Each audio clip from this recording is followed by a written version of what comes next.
Hey guys, welcome back to my YouTube channel. I am with my hairdresser, Miss Yapi. I'm going to insert the clip from 2 weeks ago when I got my braids done. I come back. My face is not YouTube worthy. At least, I mean, I'm an influencer of note. I'm given still water. Guys, I've been here on this chair since 3 o'clock. Yo. Hey, but this is not the video for that. Yeah, but I'm always plugging people in my videos. So today's plug is my hairstylist. She's here, guys. She packs boxes. You can call her to unpack, or she will give you the fee. Mina, I got a family discount. She does hair. Can I tell them the price? And I am a medical student. Wait. Don't tell him pour that. Don't bang the dishes and pour. Start again. Okay, yo guys, the bloopers. One. Okay, bisara start. Bisara. You have 30 minutes. Hey guys, welcome back to my YouTube channel. I am Thatoo.k and I am a Stellies. Yo guys, can I do intro? One.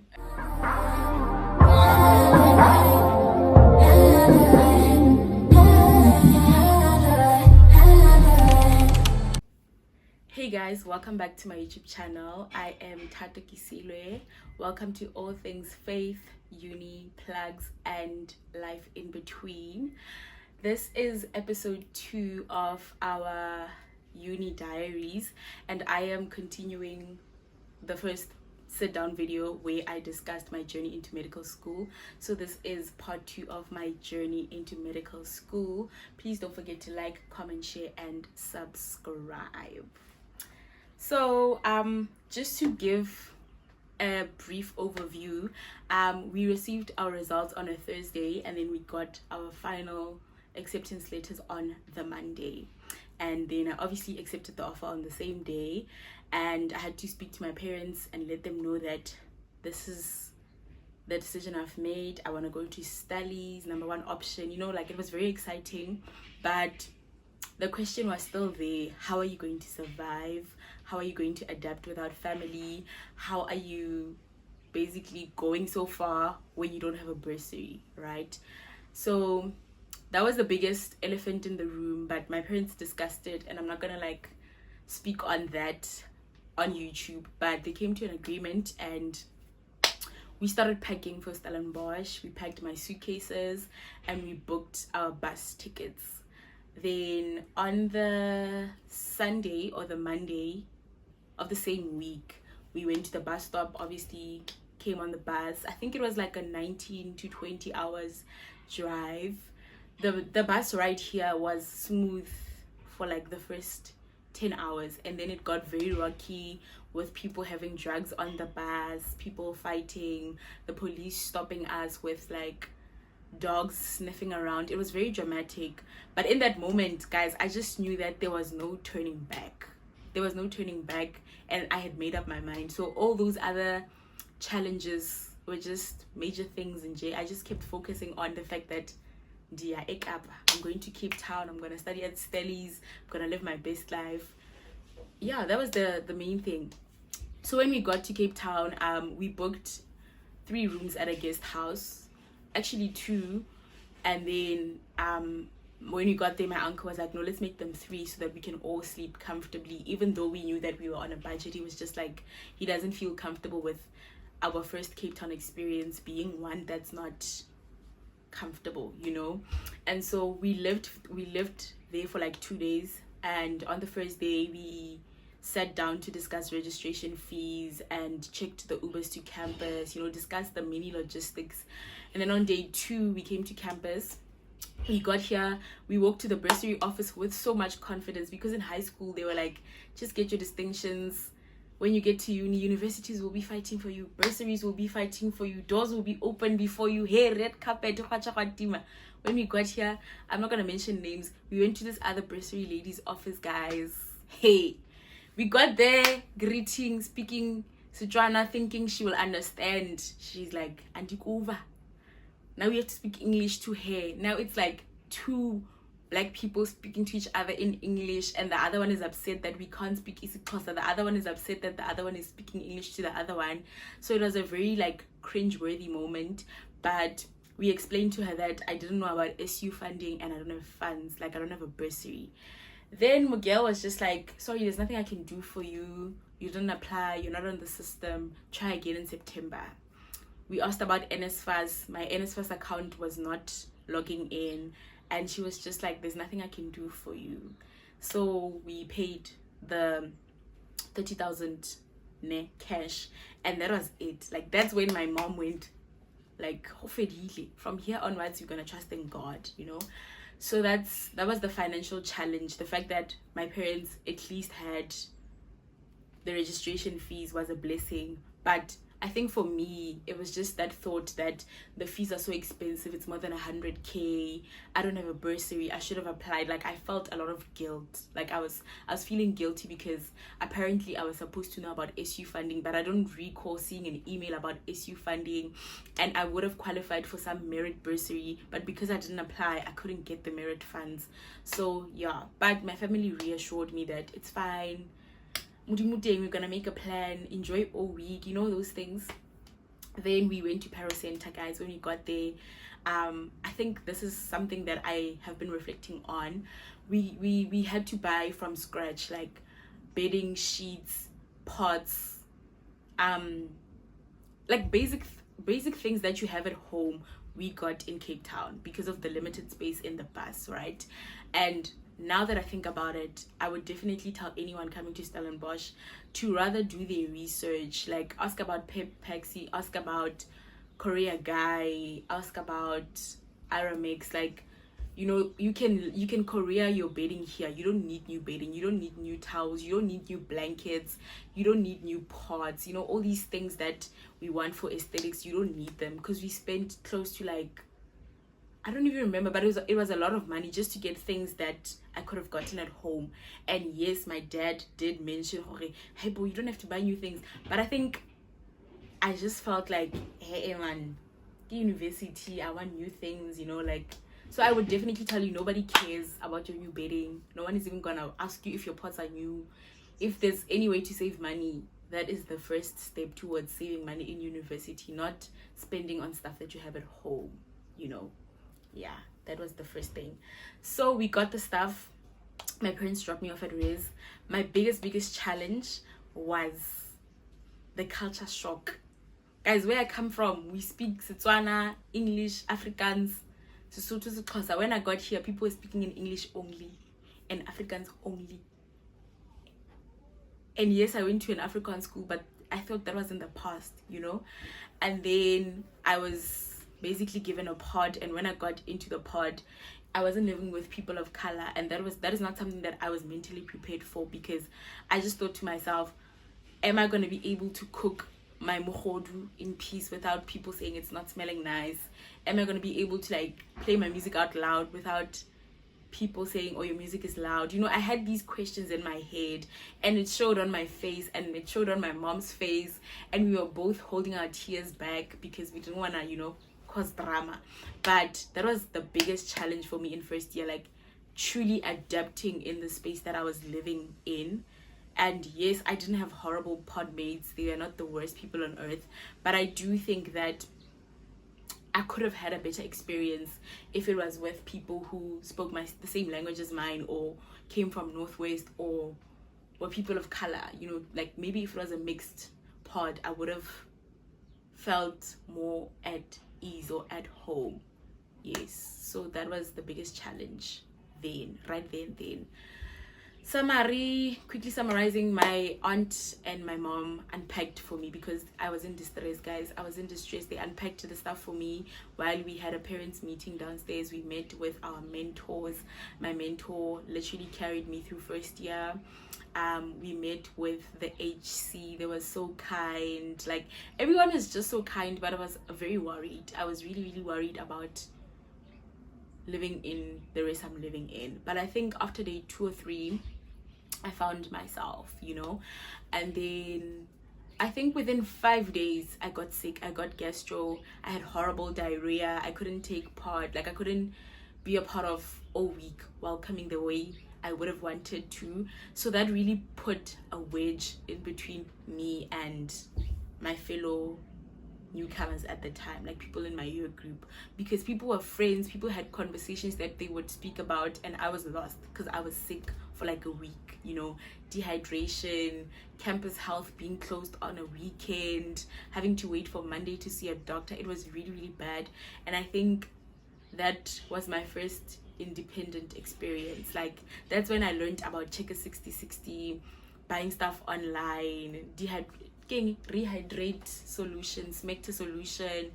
I cried a lot, and I wouldn't cry when I called my parents because I knew that they were on the bus back to home, and they would easily just take the bus back to Cape Town and fetch me, and I would have to go home, you know. So it was a very humbling experience, but I think it was very necessary, because then I knew that this is a decision that I made and there's no going back. And just to add spice to the plot, when we got to Cape Town, like after I settled, I remember opening my emails and I had gotten my UKZN acceptance. Is it recording? Okay, no, I'll edit.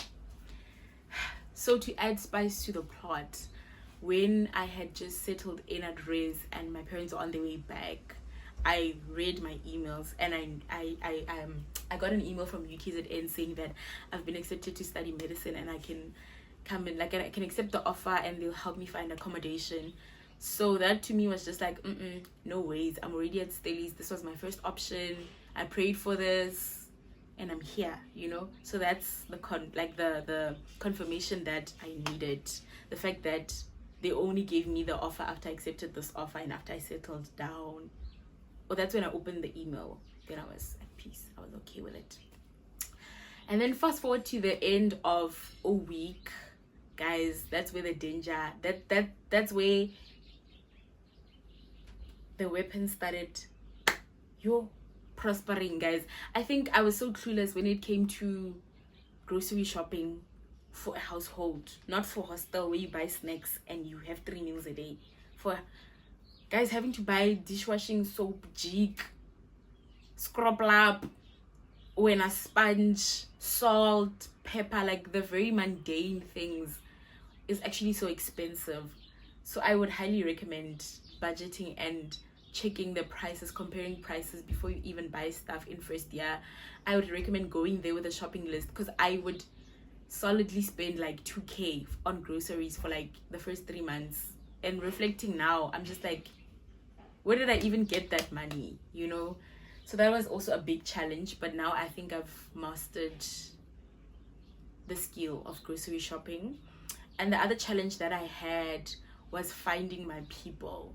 I did have people around me, but I just felt like, guys, like we're not the same. We have different interests. We're not from the same socioeconomic background. We're not from the same town or religion. Like, it was a huge challenge for me. For example, there was a time when we were having like a king lunch meal time, and I was like, can we pray? And I prayed, and then people were looking at me like sideways, you know. So I had to adjust to be like, okay, not everyone is gonna talk about God, and not everyone is gonna ask you if something is within budget. And sometimes you just have to be like, sorry, I have to set out this outing because it's not in my budget, which is very difficult for me. In first year, the first 3 months, I would just go where the wind blows. I would be there, irrespective of whether the budget agrees or not. So I think it's indirect peer pressure, but it's not peer pressure. So I would definitely say, stand your ground. Just be like, it's not in my budget, I can't go. You don't even have to explain yourself. Just be like, I can't go. Because I used to explain myself so much. Like, I think it just came from wanting to have a community, or wanting to have a circle of friends, you know. Yeah. Where was I? I think I spoke about the main points. Bearing staff mentors. I'm gonna insert a funny TikTok here. And then, guys, the most important or the biggest challenge that I faced was impostor syndrome. Hey, Hi, well, guys, in my high school, you would never tell me that I can't do anything because I would do it and prove you wrong. When I walked into lecture hall 11, hi, Sana, I said I want something big. I saw people with laptops, iPads this big, laptops this big, laptop, iPad, iPhone. When are all these gadgets? And I thought to myself, am I gonna survive? Like, do I belong here? Am I ready for medicine? You know, I sat there with my phone and my notebook, my smalanyana A5 notebook, because I didn't have a laptop at the time. And I really, like, for a good like 3 to 4 weeks, I felt like I don't belong here. I don't have a car. I don't have money to go out on every outing. I don't have an iPhone. I don't have an Apple Watch. I don't have a laptop. You know, like, I used to sit in my kitchen and listen to the lectures on the phone and write down every single thing that the lecturer was saying. And that's what I could do at the moment. And I think self-stuff is the best stuff. Like, reflecting now, I would have probably just had more grace on myself to be like, I belong here. I don't need an iPhone. I can probably get the same marks as someone with an iPad. I can probably just go out to where I can afford. You know, like, I just wish that I could tell that Thatoo to be kinder to herself. I think, yo guys, imposter syndrome is still very much here, but back then I got the shock of my life. I think I got a reality check. Hore, high school really protected me from the world. I had to readjust my expectations for other people because people really don't care. I think that was the other challenge that I had, that people don't care where you come from and what your challenges are. Your lecturers and other people just think you're all on the same level, you all have the same opportunities, and you're all expected to function on the same level or even better, you know. So yeah, that was the biggest challenge for me. And then as time went on, like close to April, March, now when I'm supposed to be settled, I think I had my biggest challenge with mental health. That's when I realized that I actually need to be proactive with my mental health. And some of the things that contributed were obviously like the funding thing. By then I got a laptop, so that was fine. But just seeing my test marks and being like, I put in so much time and effort into this, but the marks are not reflecting, you know, that hit me a lot, guys. Like, it hit me, it broke me. And also just seeing Hore, you can't just wake up and say, oh God, give me peace, and expect to have peace, you know. Like, I think first year really taught me, Hore, you need to take those walks, you need to switch off your phone, you need to say no without feeling bad, you need to feed your soul, you need to be proactive when it comes to your mental health. I think I waited until I was in the dumps before I started taking care of me inside, you know. So yeah, I wish that in first year someone gave me the mental health talk, because everyone just told me, study hard, play hard, make money when you can, but no one tells you about the mental health challenges that you face in medicine, or that I faced in medicine. Let me not speak for other people, but yeah, guys, like, those are the challenges that I faced. And yeah, I feel like this video was very much about the things that went wrong, but there are a lot of things that went really well in first year. I'm truly grateful for like the leaders that I had in first year, like your TSRC people. They really showed up when you stepped forward with a problem. I'm grateful for the HC that I had. I would literally just show up at Gwazi's pod when I'm not feeling well. She'd make me like pancakes. I'm grateful for my mentor Sydney. Like, she would literally just make me rooibos with 1 teaspoon of sugar and milk. That's just how I like it. If I missed home, I would chill in her room and just laugh. I'm grateful for like my mentor, my academic tutor. Like, he would just sit with me and explain basic physiology, because I just felt like we didn't do this in NSC, and now the Cambridge people know what the lecturers are talking about, and that just added to my imposter syndrome. So really, honestly, truly making use of the resources on campus elevated the quality of my life, you know. Like, the free university shuttle to the mall. I was there every single week. Pesquabo, every Wednesday, when a Tuesday, when a Monday. Sometimes I would even go every single day to the mall just to walk and fit clothes and smell perfumes. And you know, finally my life was rosy when I was off campus. So first year was great, but the challenges were there, and they were there for a very long time. But I think just also reaching out for help is what made me a better person, because I shot my shot, guys. I shot my friendship shots, I shot my mentor shots, I shot my financial shots, I shot my work opportunity shots, and they landed, and some of them didn't land. I had a few friendship breakups, which is also horrible, but I'm truly grateful. I'm truly grateful for the challenges, because now I can stand here in front of you all and speak and share on the experience without feeling like my story is insignificant. So yeah, guys, that's my little chit chat. I know that it took a while, but life has been tough. The new level is very challenging, but I'm truly grateful for everyone that keeps on subscribing and sharing my videos and commenting in the comment section. Please comment in the comment section and let me know what you're grateful for. And yeah, guys, I'm truly grateful to God as well, because if it wasn't for God and the friendships he has given me and the families and the sisters he has given me, I wouldn't be shooting this video on an iPhone, because I don't have an iPhone, but I'm shooting this video on an iPhone with a tripod from National Geographic. Thatoo.k. Levels, levels. So I'm truly grateful for God. I think if anything, my relationship with God has been strengthened by university.